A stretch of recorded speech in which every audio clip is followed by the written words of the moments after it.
Back in the 1960s, there was a psychologist that did some research and a study with dogs.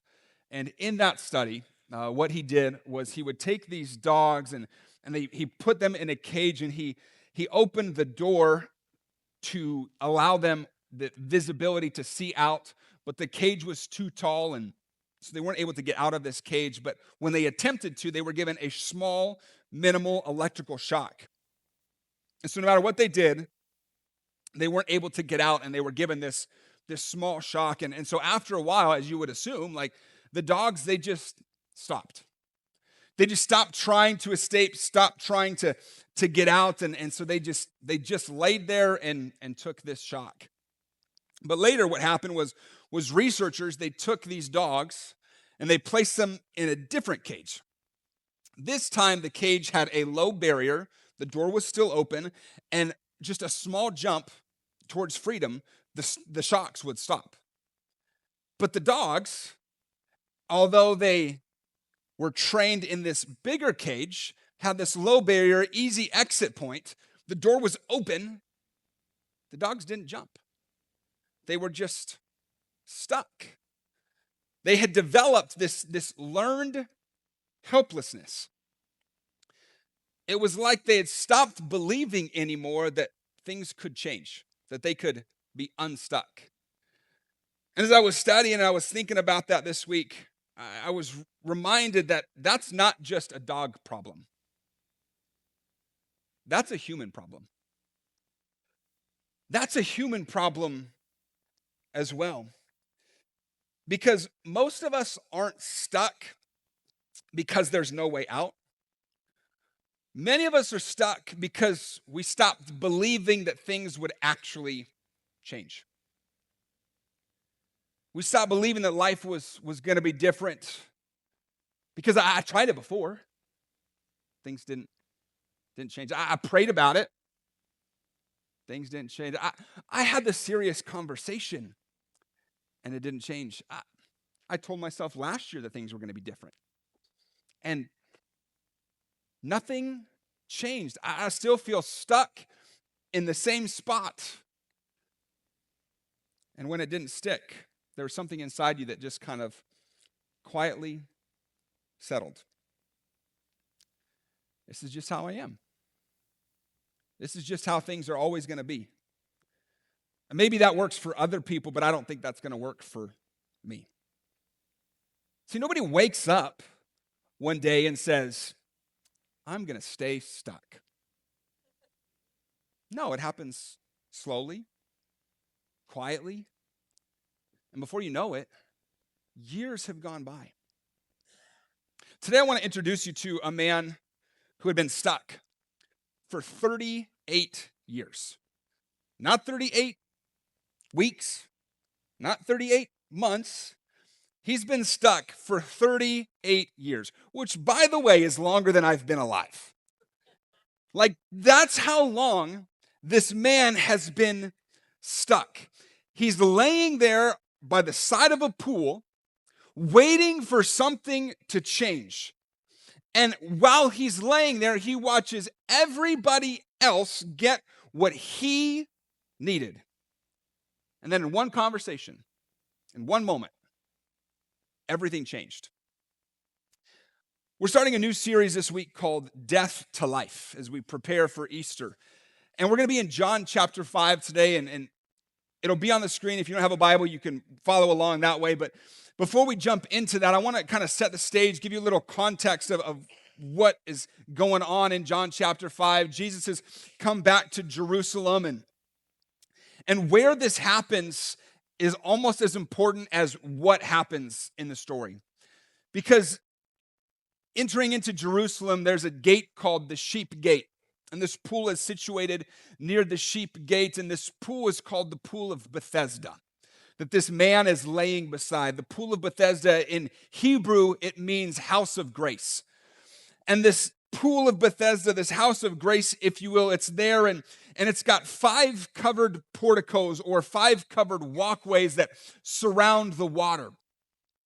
And for years, scholars had thought John, what he was writing in this passage, years they thought that John was just kind of speaking symbolically, like that doesn't make sense. It's just kind of fiction. And nobody builds a pool where there's 5 porches, 5 covered walkways around it. So they believed that John was being kind of symbolic. But wouldn't you know that archaeologists dug up the Pool of Bethesda, and they found that John was not symbolic. John was actually there. There were these 5 covered walkways that were there, exactly what John described, 2 basins with a walkway down the middle divided by this wall. There were 4 covered walkways surrounding the pool, 1 right through the middle, giving it that 5th walkway, because John was there.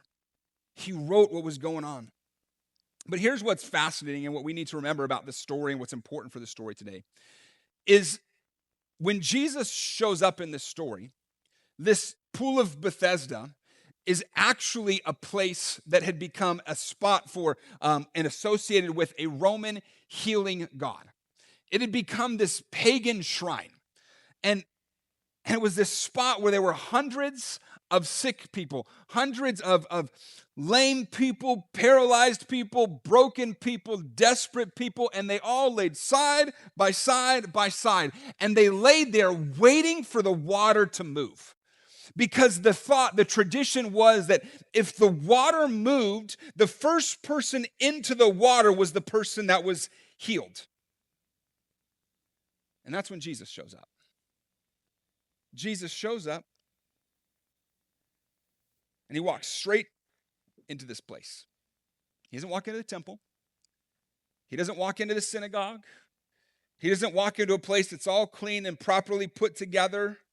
He walks straight into a place where most of the religious leaders of his day would not be found.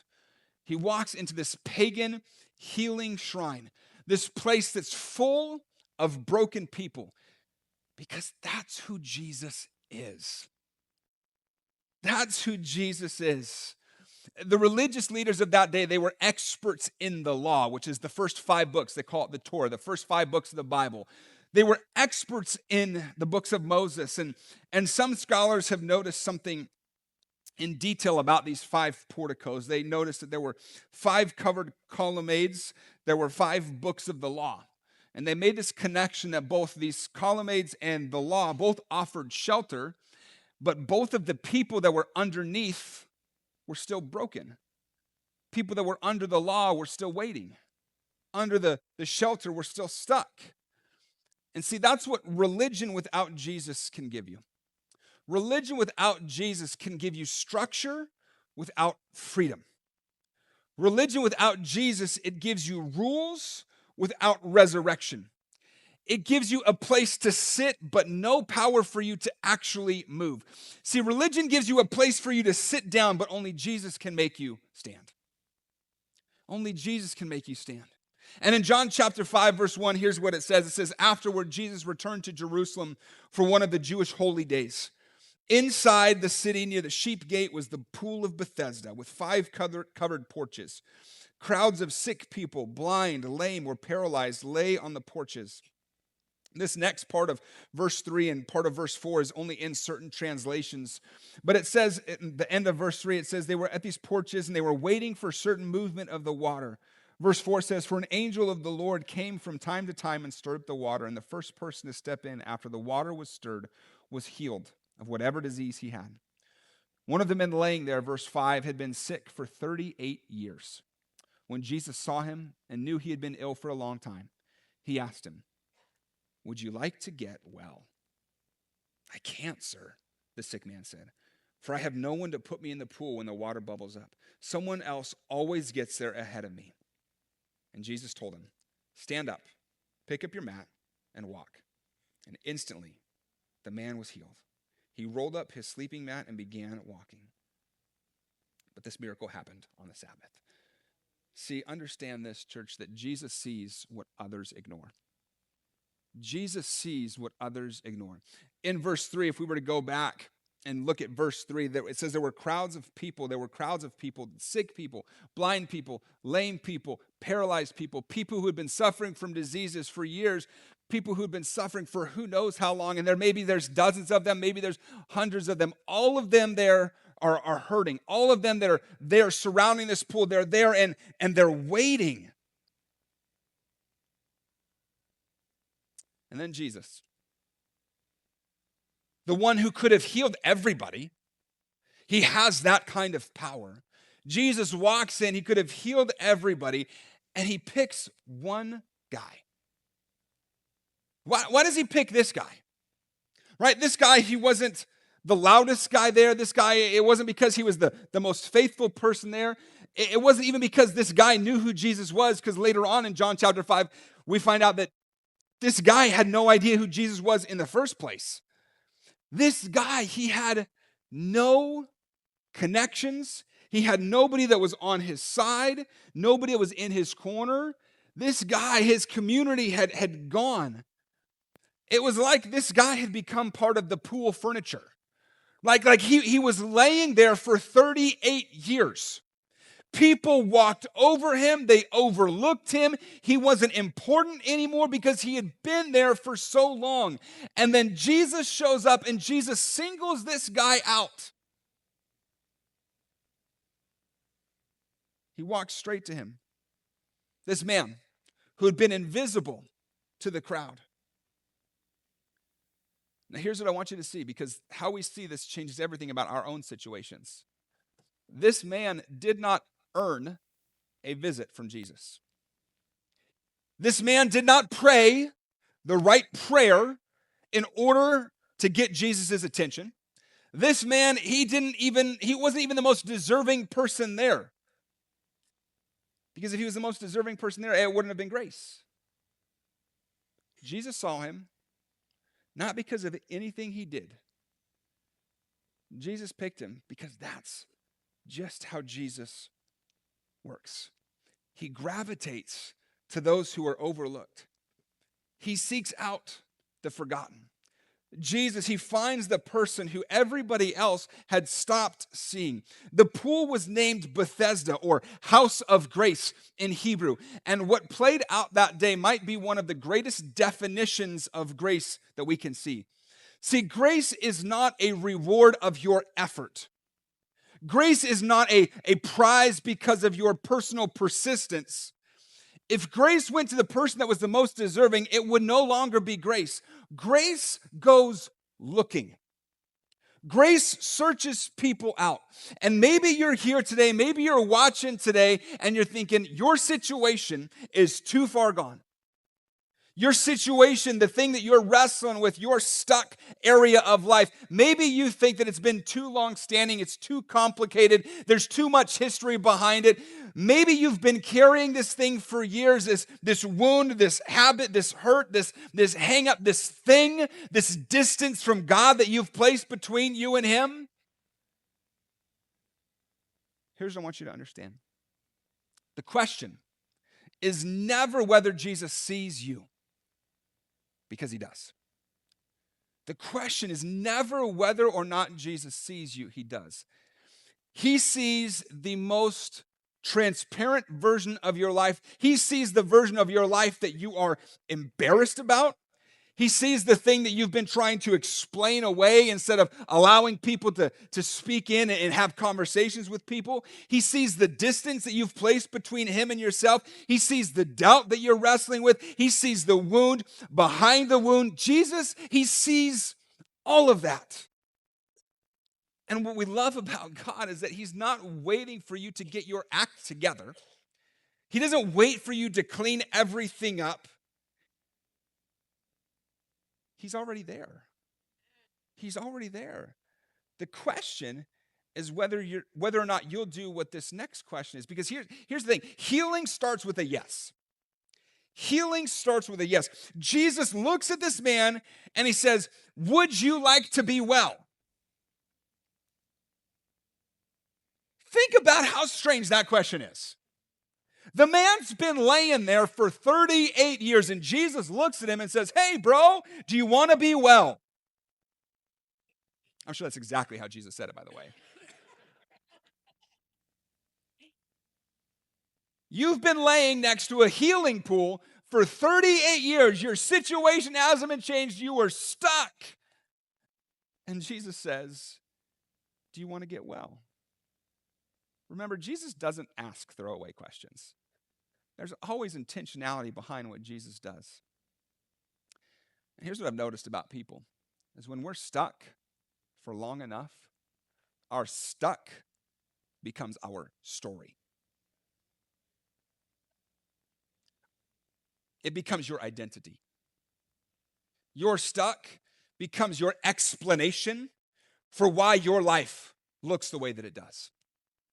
Your stuck becomes the reason your marriage is the way that it is. It becomes the reason your pain is become your personality.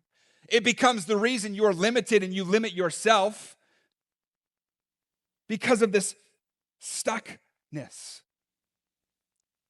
And when that happens, when Jesus looks at us and says, do you want to be well? Healing, it sounds like a blessing. Until you realize what the healing actually means. Because the healing means that things have to change. It means that your excuses go away. It means that you have to pick up your mat and walk. It means you got to show up at home differently. It means you got to take responsibility. It means you can't keep explaining away the past or the present because of your past. That familiar rut, as miserable as it may be, and at least it feels like home. You know what to expect. And so Jesus asks the question, and he always asks this, do you want this? Do you want this? And watch how the man responds. Jesus looks at him and says, do you want to be well? Do you want this? And the man, he says, I can't, sir. He says, I got nobody. There's nobody in my corner. Nobody's gonna help me with that. Somebody always gets there ahead of me. I've got no one. 38 years I've been here. Doesn't that sound familiar? You think a lot of us answer Jesus the exact same way. We know that he can help us. Like, we've heard the testimonies, we've heard the stories of God showing up and being present in people's lives. But when he shows up and asks you and I, do you want to get well? We pivot and we go straight for the reasons why it hasn't worked. Why it's not going to work. Well, that's just how I'm wired. My dad was this way. Like, that's why my dad was this way. I've been praying for years, and nothing's changed. You don't know how far gone I really am. And maybe some of that's true. Maybe. But watch. Watch what Jesus does with this. He doesn't debate the reasons why this man can't be healed. He doesn't ask the man, hey, what's your faith score? How long have you been following me? Have you done everything that I asked you to do? Are you living by what Scripture says? He doesn't ask any of those questions. He doesn't say, well, when you're more consistent, when you show up clean, go take a bath, come back clean, and then we can talk. Then I'll bring healing to your body. No, Jesus doesn't take any of those excuses that this man brings up, and he puts them by the side, and what does he tell him to do? He says, stand up, pick up your mat, and walk. Do you want to be well? I can't. Pick up your mat and walk. And the man was instantly healed. But notice who picks up the mat. Jesus doesn't bend over and pick up the mat. The man does. The man whose legs have now been healed bends to the ground and picks up the mat. He grabs the mat that he had been laying on for 38 years. And then he takes a step on those feet that hadn't worked in nearly 4 decades. He takes the step. Grace did the miracle, but the man had to take the step. His healing was pure grace, but faith caused him to take the step. And now here's where I got to be straight. Because some skeptics that are here, some skeptics that are watching this later, you're going to hear that and you're thinking, great, I just got to try harder. I just got to try harder. But here's the problem with that. The dogs that I talked about earlier, they didn't need a motivational speech to find freedom. They didn't need a better morning routine. They didn't need a new mindset. That didn't change. The barrier, it was gone. And they still didn't move. Because the issue is never the barrier. The issue is what the barrier has done on the inside. Willpower is not going to fix it. Positive thinking's not going to fix it. I have watched people read every self-help book that's out there on the shelf. I've seen them follow every discipline guru, productivity guru on the internet, and guess what? They still end up in the same place. They still end up older, more exhausted, and more convinced that change is never coming. And here's what Jesus does that no self-help book, no podcast, no Instagram story, no website is going to do.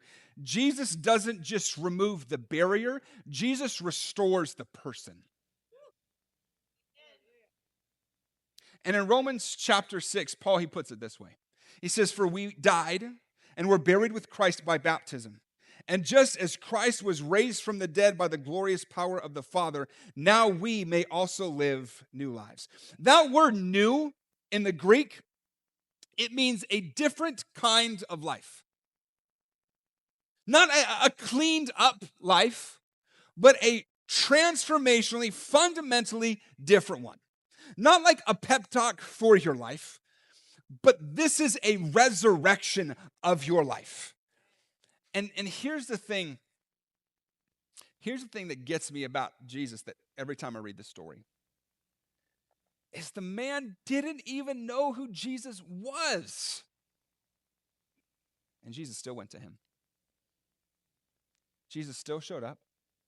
He still asked him the question, do you want to be healed? And he still healed him. Church, you don't have to be perfect. You don't have to have a clean track record. Jesus walked into the most broken place in Jerusalem. He found a guy that everybody else had overlooked. He found a guy that had the least going for him. And that was the guy that Jesus stopped for. And that's who Jesus is stopping for today. So let me ask you a question as I wrap up today. And the question is this: what's your mat? What's your mat? What have you been lying on for a long time? That habit, that resentment, that tension at home that you've just learned to manage, that quiet distance that you've placed between you and God. I'm not asking you to say it out loud, but you know what it is. You know what that mat is. And the question that Jesus is asking, not with shame, he's not asking with pressure, but he's just asking honestly. He's asking you and he's asking me, do you want to get well? Do you want to get well? He's not asking, do you deserve it? He's not asking, have you cleaned yourself up yet? He's not asking, have you been consistent enough? Have you been good enough? He's just asking, do you want it? Do you want to get well? Because here's what I know. Grace will meet you where you are, but it won't let you stay there. It will meet you where you are, but it won't let you stay there. So the question that Jesus is asking you today is the same question that he asked that man many years ago. He's not asking, do you wish things were different? He's not asking, wouldn't it be nice? He's not asking if you do it good enough. He's asking, do you actually want to get well? Because if you do, it's not a 10-step plan. This man took a step. One step. So what does that look like for you? What's one step that you need to take to get out of your stuck? Maybe it's actually making the appointment with the doctor, with the counselor. It's having the conversation that you keep pushing off because the timing isn't right. Maybe the step for you is picking up the phone, calling somebody, shooting them a text that you've been distanced from and saying, I want to fix this. Maybe the step is walking back into church. Maybe it's walking into this church and deciding whatever happened in the past doesn't have to write your future. And there's something about this story. I love how the story ends. Because Jesus tells this man, he says, pick up your mat. Why? Why would Jesus tell him to pick up his mat? The mat that he had been lying on had been his limitation. That mat that he was lying on was the symbol of his stuck. And Jesus says, carry it. Don't leave it there. Pick it up, carry it. Because the thing that used to hold you down in the hands of Jesus becomes the testimony that proves what he did. So pick it up. Your past doesn't define you anymore. It becomes your testimony. Now let me speak to you on a personal level before we leave today. You're here today. You're watching today. And if you've never really surrendered your life to Jesus, like not just believed in God, but actually given up control of your life. You've handed over. You haven't handed over the steering wheel yet. This is your moment. We're going to pray in a minute. And maybe this is what you need to do. Maybe you're here, you're watching, and you've drifted. Not dramatically, not where you got to claw your way back to Jesus, but you've drifted. There's distance. I want you to know that Jesus is closer than you think. The same Jesus that walked in to that pagan shrine and picked out that one guy who everybody else overlooked is looking at you and saying, come home. That's your step. And for some of you, you've been believers in Jesus for a long time,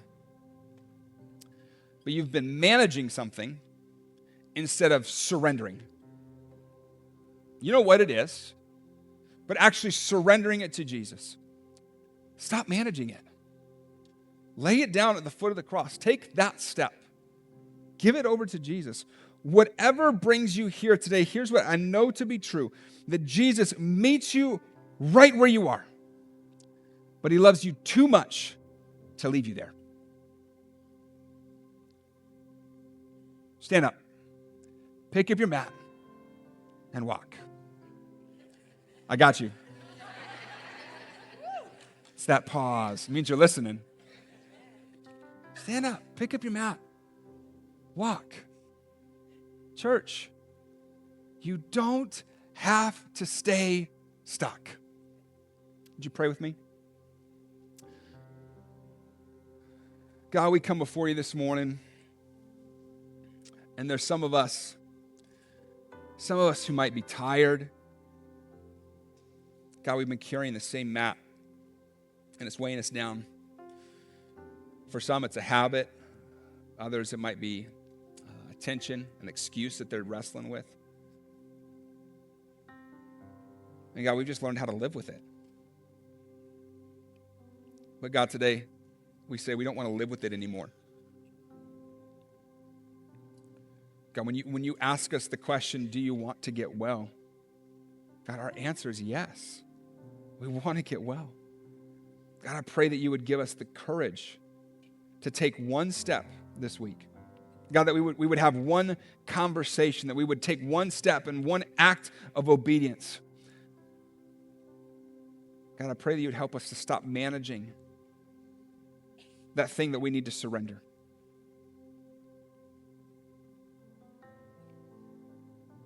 As we keep praying this morning, there may be some of you here that need more than a step. You need a Savior. Maybe you believe in God, but have never fully surrendered your life to God.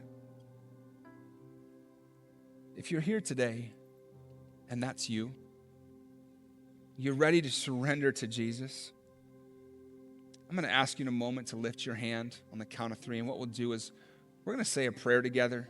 Everybody in the room, line by line, we want to lend strength to your voice. But if that's you today, ready to surrender your life to Jesus, to take that step, with heads bowed and eyes closed, would you just lift your hand on the count of 3, saying, Jesus, I'm taking a step and surrendering to you. Ready? 1, 2, 3. Thank you. Thank you. Thank you. Church, would you pray this prayer with me? Say, Jesus, I need you. Please forgive my sin. I believe that you died on the cross and you rose again 3 days later. Jesus, make me new. Today I surrender and I give you my life. Thank you for saving me. In Jesus' name, amen. Church, can we worship with those who said yes to Jesus today?